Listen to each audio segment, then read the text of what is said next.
all this work going on, how does Aberdeen afford this? There's various mechanisms that we would use, and uniquely for Scotland, we've partly financed it through issuing bonds. Bonds? What are they? In essence, it's a form of a loan. It's a method of borrowing money from a third party. Why did the council decide to do that? The council has a number of major capital projects that we have to invest in every year on behalf of the city. There's a traditional way in which we fund that capital investment. Normally we do it through the Public Works Loan Board.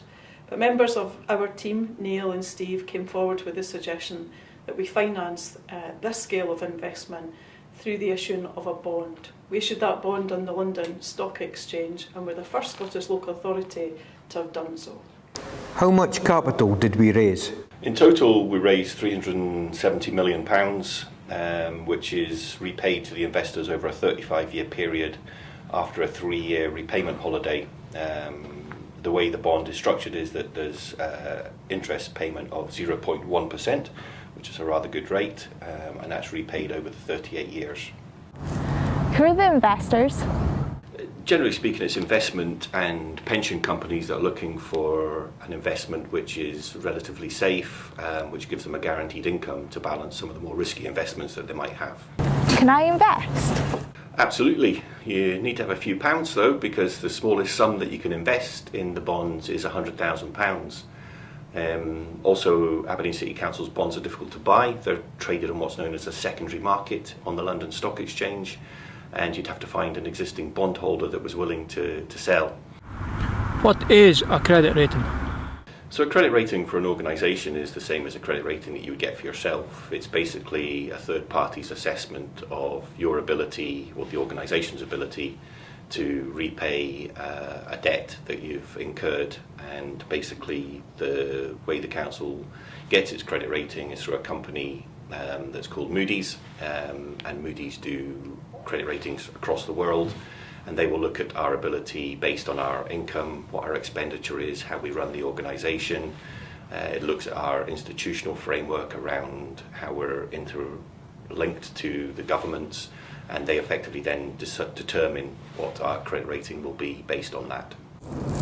Did we get a good result? We did. Initially, the rating received was what's known as a AA2 rating, which is the same level as France and Shell. And that's one level below the UK government's rating, but higher than the credit ratings awarded to Greece and Portugal, unlike the World Cup where Scotland didn't even qualify. In 2017, the UK government had their rating reduced by what's known as a notch because of the Brexit issue. Therefore, Aberdeen City Council, because we're linked to the UK government, had their credit rating reduced by 1 notch as well. So the rating can only be reduced if the UK government rating is reduced? No. Under the terms of the bond, the council is required to have a credit rating agency come in and do a credit rating assessment of us. In our case, at the present time, we use Moody's, and they come in annually and they have a look at how the council is operating. So they look at everything from our governance, who's in charge, they look at our institutional framework, they look at our financial performance, they look at our balance sheet, and that then determines where they see us being assessed within the credit rating system. Based on their annual assessment, the credit rating agency could potentially reduce the council's credit rating. And is that an issue? It could be. If we're 3 notches below UK government, then the bondholders, under the terms of the bond issuance, are entitled to ask us to repay the bonds in full, in which case we would have to find an alternative funding mechanism to replace the funding that we use the bonds currently. Now we have £370 million in the bank. Can we now start building? Yes, but we've also got to comply with some legislation, in particular the market abuse regulations. Over the years, the financial markets have on occasion crashed and millions of investors, both large and small, have lost out. At the same time, others have benefited from manipulating the markets and using information known only to them. The EU has in place a framework to protect market integrity, make the financial markets more transparent, and increase market confidence. So, what does that mean for the council? Well, firstly, you've got to understand the concept of inside information. Inside information is what most people would call confidential information. but it also has a stricter legal definition. It is information which relates directly or indirectly to Aberdeen City Council or any of its group entities and has not been made public. It is precise, and if it were made public would likely have a significant effect on the price of one or more of the council's bonds. In other words, it could influence a reasonable investor's decision. Can you give me any examples? Well, most of us deal with confidential information, especially if you're working in social work or education. However, investors are mainly interested in what the council is spending on its capital programme, and if the programme has been delivered on time and within budget. They will be looking at how our top 10 projects are managed. It is the success or failure of major capital projects which provides opportunities for insider dealing and market manipulation. Profits can be quickly made if individuals get news of success or failure of a project before it is made public. In other words, as a result of their inside information, they are able to do some insider dealing and make a profit. They can also use information to manipulate the markets.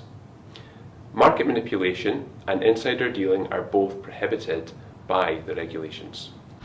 And are there any penalties? Oh yes, the penalties are significant, up to €15 million and 10 years in prison. Is there anything else the council needs to do? The council already has a transparent decision-making process. Many of its meetings are open to the public and can be seen online. Agendas, minutes and the council's accounts are all available to the public. We have an obligation to answer questions submitted as freedom of information requests. We regularly issue media releases and also answer media inquiries on a daily basis. However, the market abuse regulations also oblige us to disclose inside information through the stock exchange. That's so investors, wherever they are in the world, get the same information at the same point in time. As the investors are primarily interested in who runs the council and how well its financial affairs are managed, we've also announced the results of the council election, the fact that the accounts are now available, and other key appointments and information. In future, we may announce the award of significant capital projects. Is that it? Not quite. The council has to keep a list of all persons who have access at all times to inside information. The list is kept by the Chief Officer of Governance and is split into two parts. The first part is the permanent section of the list, and the second part is the deal-specific or event-driven section of the list. Who is in the permanent section of the list? All the councillors are on it, as they have wide rights of access to council information. In addition, all directors and chief officers, as well as the communications team and any additional members of staff as identified by the chief officers, are on the list. Do they know that they're on the list? Yes, they do. They are sent a letter which spells out the requirements of the legislation and the penalties for non-compliance. And the deal or the event list? A deal-specific or event-driven list will be created for a specific phase of a project or a major event. For instance, the team involved in analysing the commercial bids of one of the council's major capital projects would potentially be included in a deal-specific list. They too would have been issued with a letter spelling out the requirements of the legislation.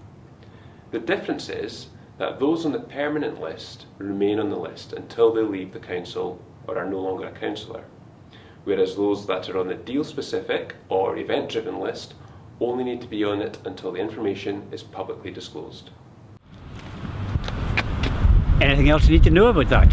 Yeah, you need to know about PDMRs, persons discharging managerial responsibilities, and PCAs, persons closely associated. Eh?